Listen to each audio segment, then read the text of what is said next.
Monday morning காலையில் சீக்கிரமாக எழுந்தாச்சு. பசங்களுக்கு பார்த்திங்கன்னா இன்னையிலேருந்து ஸ்கூல் ஸ்டார்ட் ஆகுது. பசங்களுக்கு லஞ்சு ரெடி பண்ணணும், டிஃபன் ரெடி பண்ணணும். இன்றைக்கி பார்த்திங்கன்னா சாதம் வடிச்சிட்டு சுரக்காய் தான் கடையில் பண்ணியிருந்தேன். நல்லா காரசாரமாக பச்சை மிளகாய் போட்டு கடையில் பண்ணியிருந்தேன். இதுக்கு தொட்டுக்க புடலங்காய் பொரியல் பண்ணியிருந்தேன். புடலங்காய் பொரியல் ரெசிபி வந்துட்டு நான் நேற்று வந்துட்டு அப்லோடு பண்ணியிருக்கேன், தேவைப்பட்டால் பார்த்துக்கோங்க.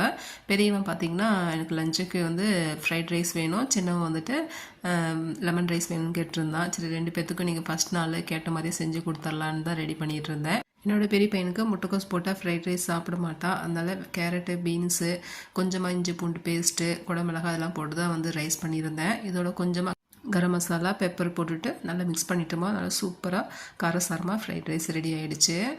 லெமன் ரைஸ் பார்த்திங்கன்னா எப்பயும் போல் சிம்பிளாக தான் பண்ணியிருந்தேன். அவனுக்கு வந்து வாயில் கடிப்படாமல் வேணும், அதனால் எதுவும் வந்துட்டு வெங்காயம், பச்சை மிளகாலாம் எதுவும் போடலை. ஸ்நாக்ஸுக்கு பார்த்திங்கன்னா அதிரசம், சிப்ஸ் தான் வச்சு கொடுத்து விட்டுருந்தேன்.